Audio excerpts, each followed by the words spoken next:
Mum was born here in St Julian's, Malta, on the 3rd of September 1935. She lived here at number 50 Carmel Street, St Julian's, with her mother and father, Esther and Percy.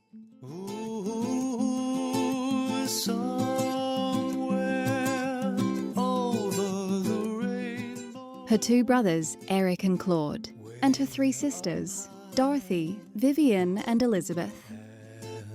The dreams that you dream of once. In 1954, at the age of 19, she married 20-year-old Brian Hilliker, a British Royal Marine stationed in Malta.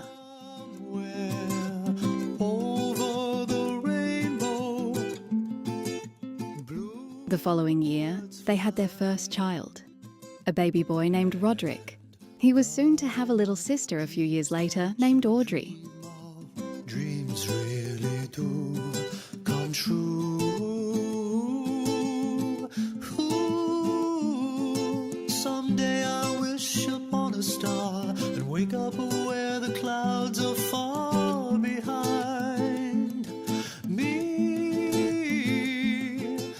After living for a few years in England, Brian, Eileen, Roderick and Audrey immigrated to Australia, travelling on the ocean liner Iberia. They arrived in Australia on the 6th of May 1961. On the 4th of October 1962, after Brian was promoted to area manager with British Paints, the family moved to Cairns in Queensland.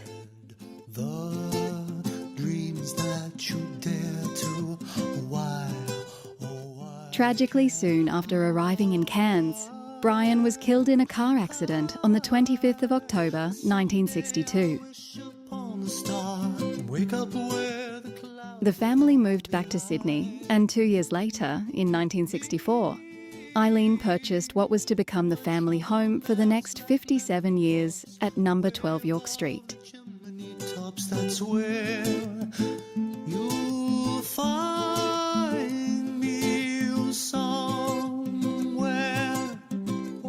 In 1967, Eileen went to radio station 2SM in Clarence Street to collect a prize.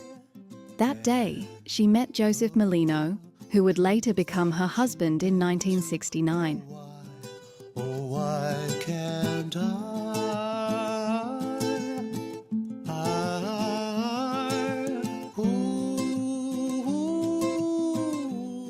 Almost exactly 1 year later, the first of two boys would be born, Adrian in June 1970 and Jason in September 1971. Eileen welcomed during this time 4 children-in-law, Graziella, Simon, Annette and Melissa, as well as 9 grandchildren, Benjamin, Chantel, Claudia, Justin, Natasha, Kirsten, Saskia, Hamish and Riley.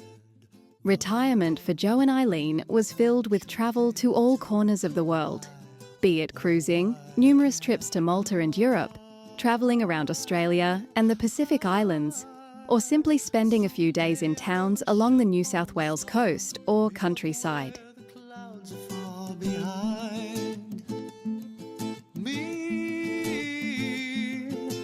Trouble melts like lemon drops way above the chimney tops. That's where you'll find me somewhere over the rainbow, way up high.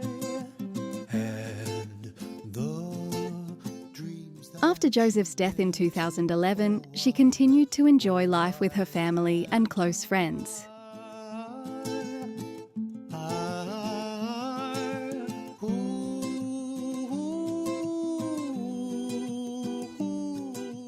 Her last few years were spent in care, and she passed away peacefully surrounded by her family on the 28th of January 2025.